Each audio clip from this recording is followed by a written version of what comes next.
નમસ્તે વિદ્યાર્થી મિત્રો, ગુડ મોર્નિંગ. કેમ છો? મજામાં? અથવા તો તમે વિડીયો જ્યારે જુઓ છો એ લાગુ પાડજો good morning, good afternoon, good evening. Okay, ચાલો. Once again standard 12 chapter 5 lecture number 2 એમાં આપ સૌનું હાર્દિક સ્વાગત છે. આપણે ચેપ્ટર 5ની જે શરૂઆત જે છે એમાં આપણે પ્રસ્તાવનામાં જોયું હતું કે ખરેખર ચુંબકત્વ એ શું છે, બાર મેગ્નેટ દ્વારા ઉદ્ભવતું ચુંબકીય ક્ષેત્ર કેવું હોય, અને બાર મેગ્નેટ, સોલેનોઇડ અને વિદ્યુત ડાયપોલની ક્ષેત્ર રેખાઓ આપણે દોરી હતી. હવે મિત્રો, આપણે આજે જે શરૂ કરવાના છીએ એની અંદર આપણે ચુંબકીય ક્ષેત્રની લાક્ષણિકતાઓ, સોલેનોઇડ અને ચુંબકની સરખામણી અને પરિમિત લંબાઈના સોલેનોઇડથી આર જેટલા અંતરે સોલેનોઇડની અક્ષ પર ચુંબકીય ક્ષેત્રનું સૂત્ર આપણે તારવવાનું છે. ઓકે, તો સૌપ્રથમ આપણે જે વાત કરી કે ભાઈ ક્ષેત્ર રેખાઓ, તો આ વસ્તુ આપણને ફેરાડેએ કીધી હતી, યાદ હોય તો, વિદ્યુત ક્ષેત્રમાં, કે ક્ષેત્ર રેખાઓ કાલ્પનિક છે. કેવી છે? ક્ષેત્ર રેખાઓ કાલ્પનિક છે અને ક્ષેત્ર વાસ્તવિક છે. બરાબર?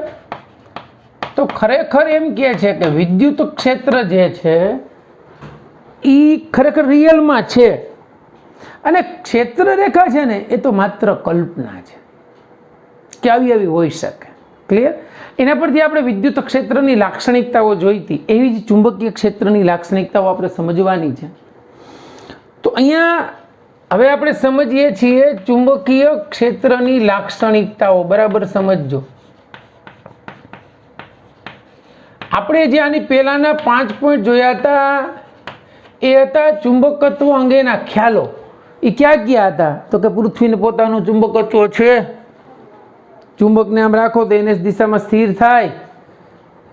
પછી ચુંબકને 2 ધ્રુવો હોય, સમાન ધ્રુવો જ અપાકર્ષણ બળ લાગે અને અસમાન ધ્રુવો જ આકર્ષણ બળ લાગે. આવું આપણે 3 મુદ્દા જોયા હતા. ચોથો મુદ્દો શું હતો એનો?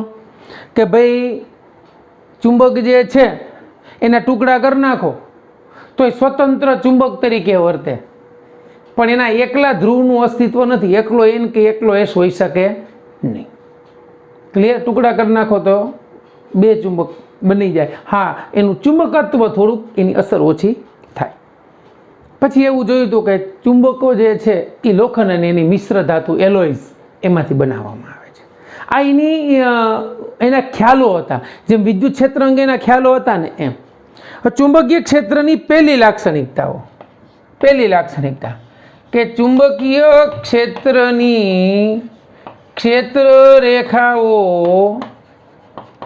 બંધ ગાળાઓ રચે છે. ચુંબકીય ક્ષેત્રની ક્ષેત્ર રેખાઓ બંધ ગાળાઓ રચે છે. આપણે જોયું ને કે એન માંથી ક્ષેત્ર રેખા નીકળે, એસ માંથી દાખલ થાય, વળી ચુંબકની અંદર એસ થી એન તરફ જાય, એટલે બંધ ગાળો બન્યો. જો અહીંયા તમારે લખવું હોય તો લખી શકો કે સ્થિર વિદ્યુત ભારની ક્ષેત્ર રેખાઓ, સ્થિર વિદ્યુત ભારની ક્ષેત્ર રેખાઓ બંધ ગાળાઓ રચતી નથી. કેમ? તો કે ભાઈ સ્થિર વિદ્યુત ભાર ધન અથવા ઋણ હોય, ધન હોય તો ક્ષેત્ર દૂર જતું રહે, ઋણ હોય તો ક્ષેત્ર અંદર જતું રહે, કે બંધ ગાળાની વાત આવતી નથી. એ જ રીતે આપણે વિદ્યુત ડાયપોલનું પણ જોયું કે વિદ્યુત ડાયપોલની ક્ષેત્ર રેખાઓ પણ બંધ ગાળાઓ રચતી નથી.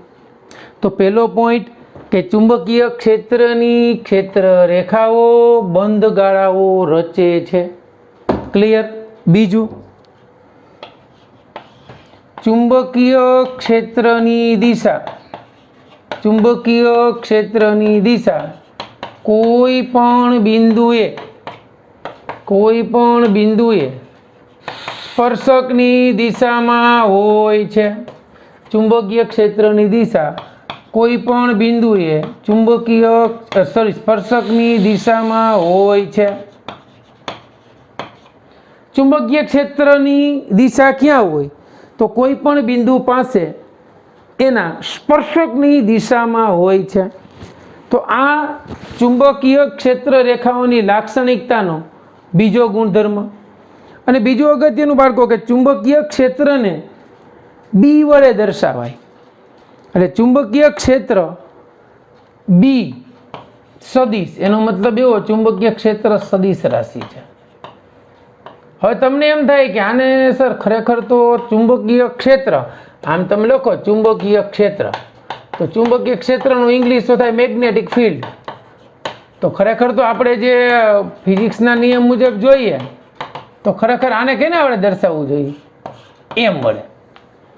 પરંતુ ચુંબક જે છે એમાં બે ધ્રુવો છે અને એકલા ધ્રુવનું અસ્તિત્વ નથી, માટે આ બાયપોલાર છે અને બાયપોલાર ઉપરથી બી આવ્યો, માટે ચુંબકીય ક્ષેત્રને બી વડે દર્શાવવામાં આવે છે. એટલું ક્લિયર? ત્રીજું, ચુંબકીય છે આ જે છે ચુંબકીય ક્ષેત્ર, એમાં એકમ ક્ષેત્રફળમાંથી એકમ ક્ષેત્રફળ દીઠ ક્ષેત્ર રેખાઓની સંખ્યા, એકમ ક્ષેત્રફળ દીઠ ક્ષેત્ર રેખાઓની સંખ્યા ચુંબકીય ક્ષેત્રનો ખ્યાલ આપે છે. એકમ ક્ષેત્રફળ દીઠ તમને એમ થાય સર એ કઈ રીતે આપે? તો એકમ ક્ષેત્રફળ દીઠ ક્ષેત્ર રેખાઓની સંખ્યા, જેમ ક્ષેત્રફળ વધારે એમ ક્ષેત્ર રેખાઓની સંખ્યા વધારે. જેમ કે આપણે સોલેનોઇડની અંદર અથવા તો બાર મેગ્નેટમાં જોયું હતું કે સોલેનોઇડમાં જોયું હતું, અહીંથી ક્ષેત્ર રેખાઓ આમ બહાર નીકળે, આમ હતી ને, મેં તમને ત્યારે સમજાવ્યું હતું કે અહીંયા હું એક અમુક ત્રિજ્યાનું વર્તુળ દોરું, અહીંયા અમુક ત્રિજ્યાનું વર્તુળ દોરું, તો સમાન ક્ષેત્રફળ એટલે કે એકમ ક્ષેત્રફળ દીઠ આ ક્ષેત્રફળમાંથી પસાર થતી ક્ષેત્ર રેખાઓની સંખ્યા એ ચુંબકીય ક્ષેત્રનો ખ્યાલ આપે છે. જેમ ક્ષેત્ર રેખાઓની સંખ્યા વધુ એમ ચુંબકીય ક્ષેત્ર વધુ, જેમ ક્ષેત્ર રેખાઓની સંખ્યા ઓછી એમ ચુંબકીય ક્ષેત્ર ઓછું. આ એન ધ્રુવ ગણો, આ એસ ધ્રુવ, લાંબાથી ક્ષેત્ર રેખાઓ બહાર આવશે. ક્લિયર બાળકો? એટલું. હવે આ એની ત્રણ લાક્ષણિકતા થઈ. ચોથી લાક્ષણિકતા, બે ક્ષેત્ર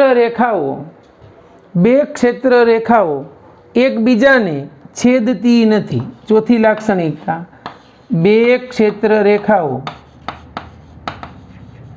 એકબીજાને છેદતી નથી. એકબીજાને છેદતી નથી એનો મતલબ એવો થયો કે એક ક્ષેત્ર રેખા બીજી ક્ષેત્ર રેખાને છેદે નહીં, તો આ ક્ષેત્ર રેખા છે, આ બીજી ક્ષેત્ર રેખાને છેદે નહીં. જો આ બે ક્ષેત્ર રેખા એકબીજાને છેદે તો આ બિંદુએ બે સ્પર્શક મળે. તો એક જ બિંદુએ એકી સાથે બે દિશા પોસિબલ નથી. તો બાળકો આ થઈ ચુંબકીય ક્ષેત્રની લાક્ષણિકતાઓ. ચુંબકીય ક્ષેત્રની ચાર લાક્ષણિકતાઓ છે. પહેલી, ચુંબકીય ક્ષેત્ર રેખાઓ બંધગાળાઓ રચે છે, આપણને ખબર પડી ગઈ. બીજું કે ચુંબકીય ક્ષેત્રની દિશા કોઈ પણ બિંદુએ સ્પર્શકની દિશામાં હોય છે અને ચુંબકીય ક્ષેત્રને એની ચુંબકીય ક્ષેત્રની તીવ્રતા પણ કહે છે. એને બી વડે દર્શાવાય, સદિશ રાશિ છે. બી વડે શું કામ દર્શાવાય? તો કે ચુંબકમાં હંમેશા બે ધ્રુવોનું અસ્તિત્વ સાથે હોય છે, માટે એને બી વડે દર્શાવાય. એકમ ક્ષેત્ર પરથી ક્ષેત્ર રેખાઓની સંખ્યા એ ચુંબકીય ક્ષેત્રનો ખ્યાલ આપે. બીજું તો છેલ્લું કે બે ક્ષેત્ર રેખાઓ એકબીજાને છેદતી નથી, અને છેદે તો બે સ્પર્શક મળે એક બિંદુ પાસે, જે પોસિબલ નથી. ક્લિયર બાળકો? એટલું નોટ કરો. નેક્સ્ટ આપણે સરસ મજાની થિયરી તારવવાની છે. પરિમિત લંબાઈના સોલેનોઇડના લીધે એની અક્ષથી આર જેટલા અંતરે ચુંબકીય ક્ષેત્રનું સૂત્ર તારવવાનું છે. એ પહેલાં તમે એટલું લખી લો, પછી આપણે થોડુંક તાજું કરીએ વિદ્યુત ક્ષેત્ર અને પછી ચુંબકીય ક્ષેત્ર વિશે સમજીએ. ચાલો બાળકો, હવે આપણે આગળ વધીએ. તો અહીંયા આપણે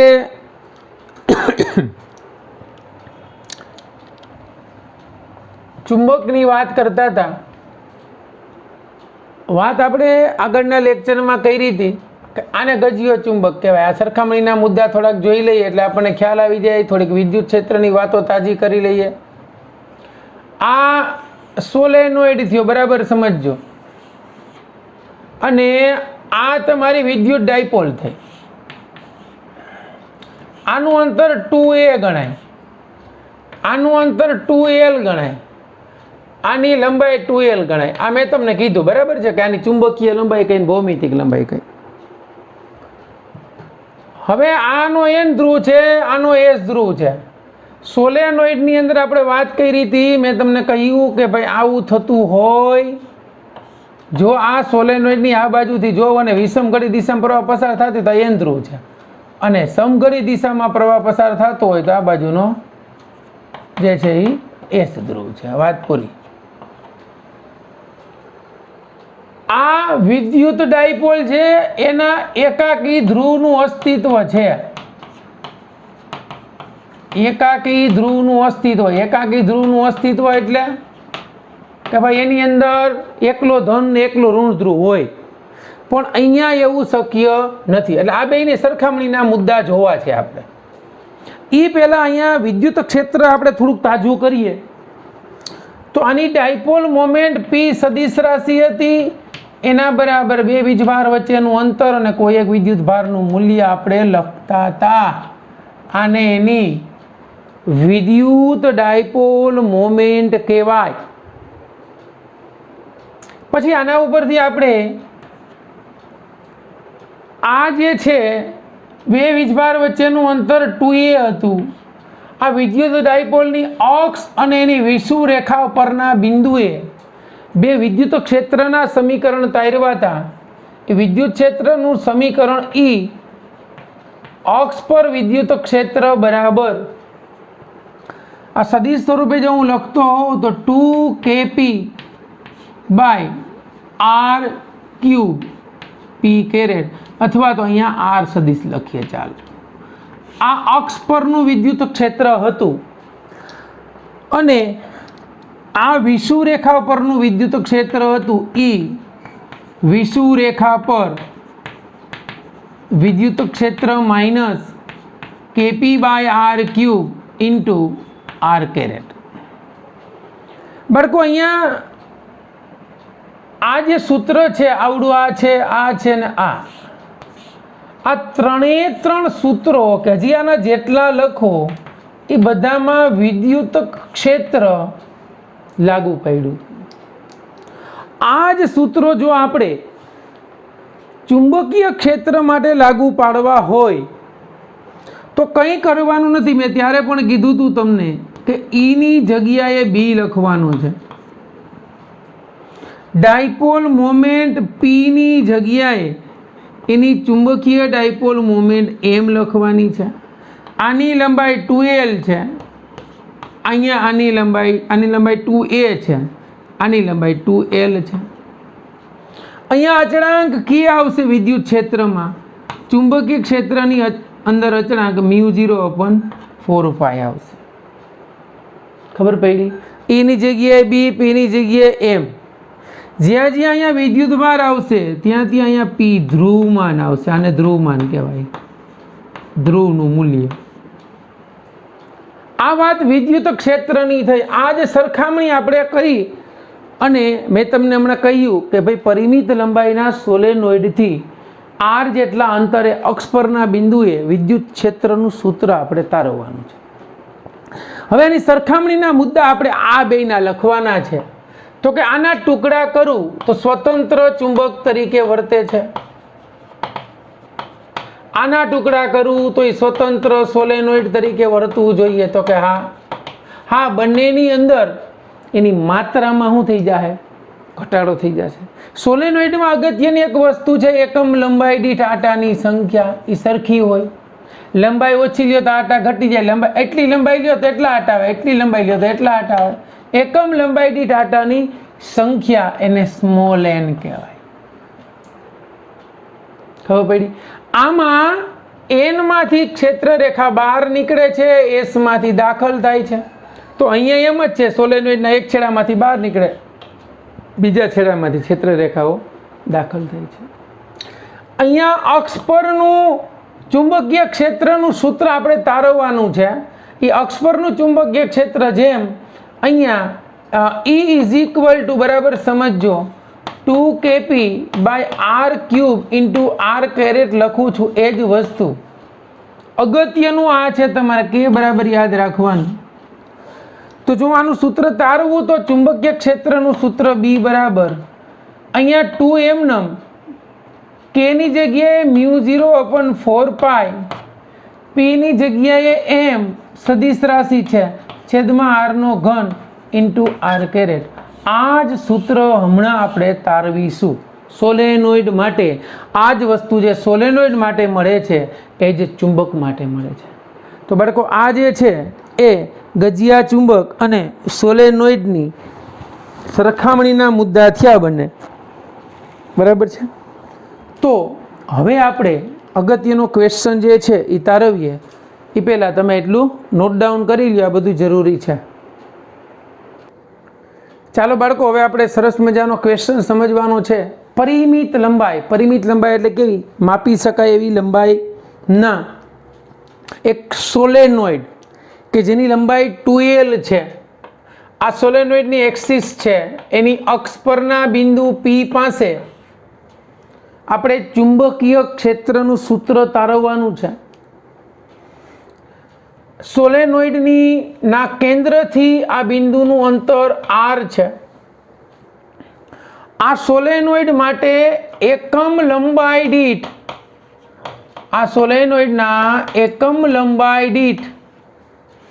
આટાની સંખ્યા n છે એટલે n ના છેદમાં 2l લખી શકાય. સોલેનોઇડના કેન્દ્રથી એટલે કે અહીં O થી x અંતરે dx જાડાઈનો વર્તુળાકાર પ્રવાહખંડ, કારણ કે સોલેનોઇડ છે એટલે દરેક આટામાંથી પ્રવાહ તો પસાર થતો જ છે. વર્તુળાકાર સૂક્ષ્મ પ્રવાહખંડ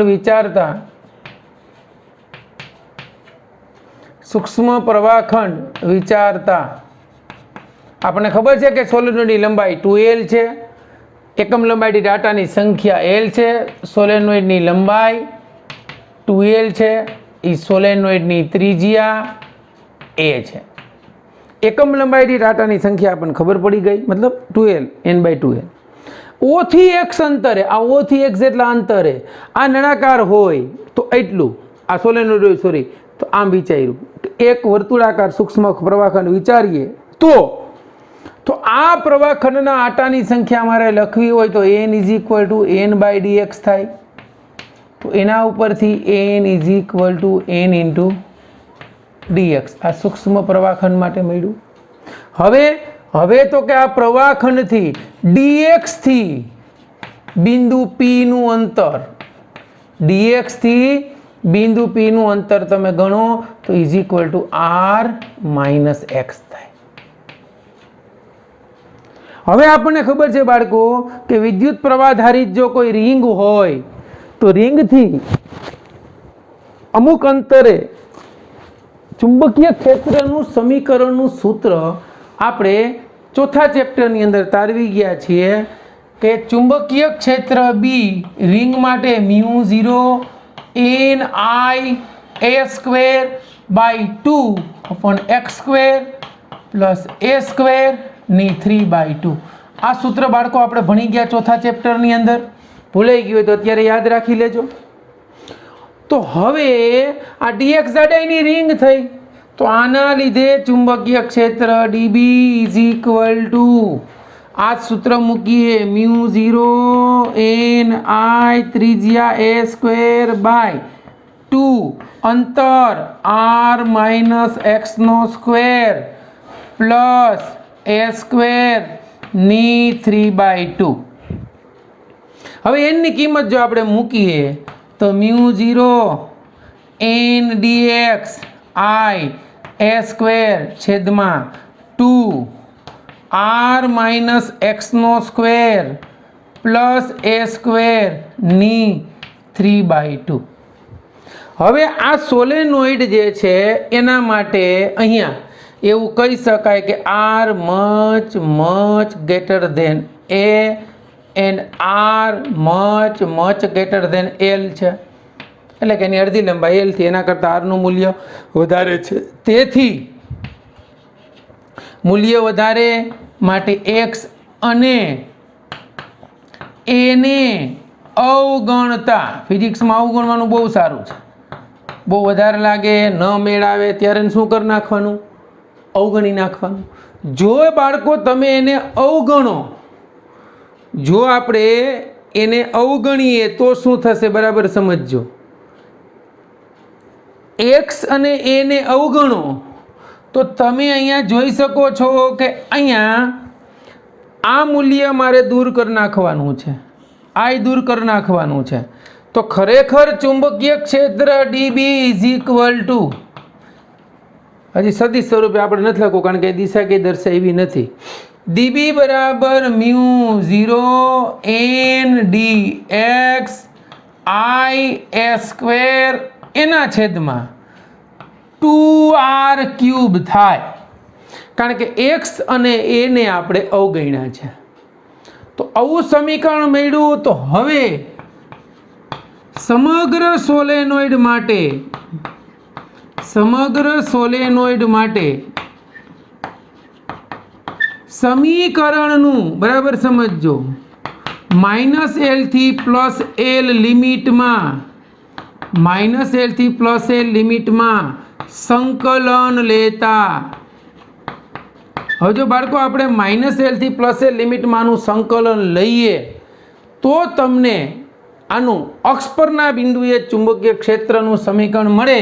તો આ સમીકરણનું સંકલન લો, ઇન્ટિગ્રેશન ઓફ ડીબી, μ0 અચળ, n અચળ, i અચળ અને a પણ અચળ, એના છેદમાં 2r પણ બદલાતો નથી, માત્ર ને માત્ર બદલાશે તો આ x, અહીંયા -L થી +L. તો ચુંબકીય ક્ષેત્ર B is equal to μ0 ni a² એના છેદમાં 2r³ dx નું સંકલન થાય x -L થી +L.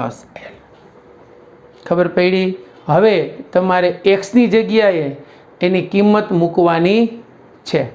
તો બાળકો અહીંયા આપણે એટલું રિમૂવ કરવું પડશે, બરાબર છે. આકૃતિ ભલે રહી, આ હું જવા દઉં છું, એટલે તો થિયરી જે છે એ કમ્પ્લીટ થશે. ચાલો, તો હવે ચુંબકીય ક્ષેત્ર B is equal to μ0 ni a²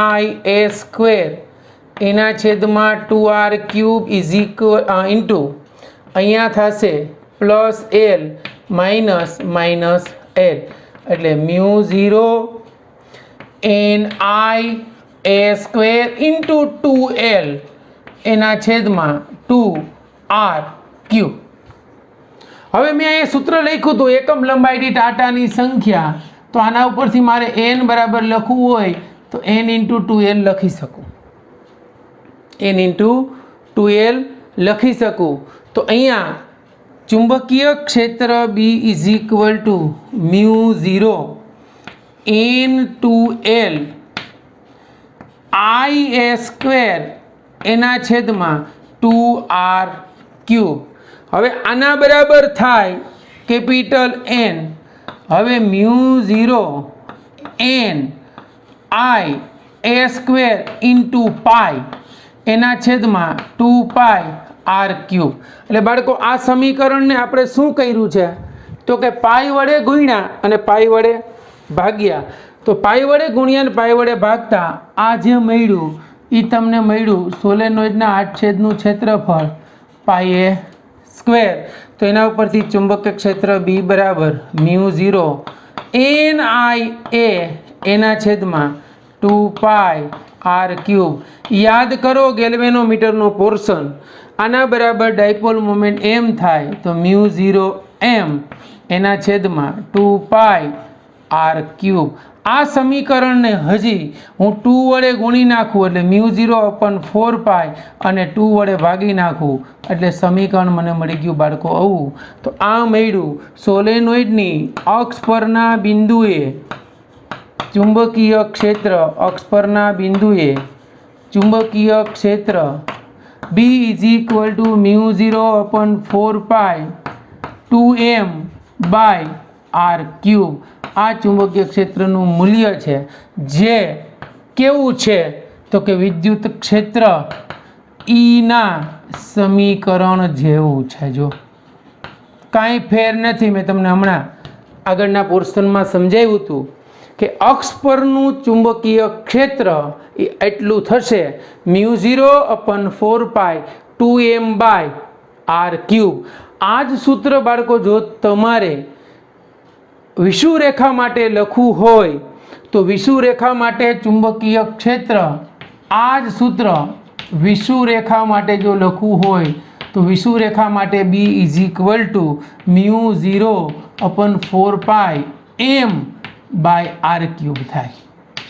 પહેલામાં તો વીજભારો ધન અને ઋણ છે ને, માટે એમાં દિશા આવતી હતી. અહીંયા દિશા આવશે તો આપણે પરિણામી દિશા જોઈએ. મેં ક્રોસ કર્યો, મતલબ ચુંબકીય ક્ષેત્ર અંદર બહાર હોઈ શકે. એ ચોથા ચેપ્ટરમાં આપણે જોયું છે કે ક્રોસ એટલે અંદર હોય અને ડોટ એટલે ચુંબકીય ક્ષેત્રની દિશા બહાર હોય. ક્લિયર બાળકો? એટલું સમજાણું? ચાલો આ નોટ ડાઉન કરી લ્યો. તો અહીંયા આપણે સોલેનોઇડની અક્ષ પરના બિંદુએ ચુંબકીય ક્ષેત્રનું સૂત્ર બાળકો તાર્યું 2m/r³. અહીંયા સદિશ સ્વરૂપે લખો તો આપણે દિશા લખી નાખવાની. આ જ વિષુવરેખા પરના બિંદુએ ચુંબકીય ક્ષેત્ર μ0/4πm/r³. આ એકમ સદિશા ને ઋણ લખશું, કારણ કે એની દિશા જે છે ચુંબકીય ક્ષેત્ર આ જે છે આના કરતાં જે મળતું હશે, મતલબ એની જે ચુંબકીય ડાયપોલ મોમેન્ટની દિશા હશે એની વિરુદ્ધ દિશામાં મળશે. આપણે એ સમજવાનું છે. વિદ્યુત ક્ષેત્રની અંદર આપણે વિદ્યુત ક્ષેત્રમાં વિદ્યુત બળ electric force Fe = Q × E લખતા હતા બાળકો. સેમ વસ્તુ ચુંબકીય ક્ષેત્રની અંદર ચુંબકીય બળ FB = Q ની જગ્યાએ આપણને ખબર P, E ની જગ્યાએ F = P × B, જ્યાં P ને ચુંબકીય ધ્રુવમાન કહે છે. તો આના ઉપરથી બાળકો તમને મેં ચોથા ચેપ્ટરમાં બધા એકમો કહ્યા હતા, અને આના ઉપરથી P નો એકમ શું થાય તો કે P = F/B. આનો એકમ ન્યૂટન છે. બરાબર સમજો. અને ચુંબકીય ક્ષેત્રનો એકમ તમે યાદ કરો, ન્યૂટન પ્રતિ એમ્પિયર × મીટર છે. ન્યૂટન કેન્સલ એટલે એમ્પિયર × મીટર. આ ચુંબકીય ધ્રુવમાનનો એકમ થયો, એટલે એનું પારિમાણિક સૂત્ર મળ્યું A1L1. ક્લિયર? હવે વિદ્યુત ક્ષેત્રની અંદર વિદ્યુત ડાયપોલ મોમેન્ટ યાદ કરો. વિદ્યુત ડાયપોલ મોમેન્ટ P = 2AQ હતી બાળકો. તો અહીંયા ચુંબકીય ડાયપોલ મોમેન્ટ ચુંબકીય ડાયપોલ મોમેન્ટ આપણે વાત કરી હતી. ચુંબકીય ડાયપોલ મોમેન્ટને M કહેવાય. એ પણ સદિશ રાશિ છે. તો M બરાબર લખશું આપણે 2A × P. તો ડાયપોલ મોમેન્ટ M ની દિશા બરાબર સમજો. M ની દિશા S થી N હોય. મતલબ અહીંયા ચુંબકીય ક્ષેત્ર જે છે એ N થી S હશે. જે ચુંબક આપ્યું હોય, ચુંબકની વિષુવરેખા ઉપર જે છે ચુંબકીય ક્ષેત્ર મળે છે, એમાં કેમ વિદ્યુત ક્ષેત્રમાં વિરુદ્ધ દિશામાં મળતું હતું ડાયપોલ મોમેન્ટની, એમ અહીંયા એની ચુંબકીય ડાયપોલ મોમેન્ટની વિરુદ્ધ દિશા મળે માટે ઋણ. હવે ડાયપોલ મોમેન્ટ, આ ચુંબકીય ડાયપોલ મોમેન્ટ M = આપણે 2AQ લખ્યું તો M = 2AP. તો આ અંતર છે, અંતરનો એકમ મીટર, આનો એકમ એમ્પિયર × મીટર. તો આ ચુંબકીય ચાકમાત્રનો એકમ થયો એમ્પિયર મીટર સ્ક્વેર. એટલે આ ચુંબકીય ડાયપોલ મોમેન્ટનું પારિમાણિક સૂત્ર થયું A1L2. આ થઈ ગઈ એની ચુંબકીય ડાયપોલ મોમેન્ટ. ખબર પડી બાળકો? આ જ વસ્તુ જો તમારે અહીંયા આમ લખ્યું હતું, અહીંયા 2A લખ્યું મેં, પણ હકીકતમાં મેં તમને કીધું હતું કે લંબાઈ કેટલી લખશું આપણે 2L. તો એનાથી કંઈ ફેર નથી પડતો, એમ બરાબર 2L × P થયું. તો હવે આના ઉપરથી ધ્રુવમાનની વ્યાખ્યા આપવી તો આમ આખી શકો એકમ લંબાઈ દીઠ ચુંબકીય ડાયપોલ મોમેન્ટને એનું ધ્રુવમાન P કહે છે. તો એટલું ક્લિયર થયું બાળકો. તો આ લેક્ચર જે છે આપણે અહીં સુધી રાખીએ છીએ. નેક્સ્ટ લેક્ચરની અંદર સમાન ચુંબકીય ક્ષેત્રમાં ડાયપોલ પર લાગતા ટોર્કનું સૂત્ર તારવશું, એના આવર્તકાળનું સૂત્ર તારવશું, એની આવૃત્તિનું સૂત્ર તારવશું, એ ડાયપોલ વડે થતા કાર્યનું સૂત્ર તારવશું ચુંબકીય ડાયપોલ વડે, અને ગાઉસનું પ્રમેય જેમ વિદ્યુત ક્ષેત્રમાં હતું એમ ચુંબકીય ક્ષેત્રમાં પણ છે. એના વિશેની ચર્ચા આપણે નેક્સ્ટ લેક્ચરમાં કરીશું, લેક્ચર નંબર 3. ઓકે બાળકો, બેસ્ટ ઓફ લક.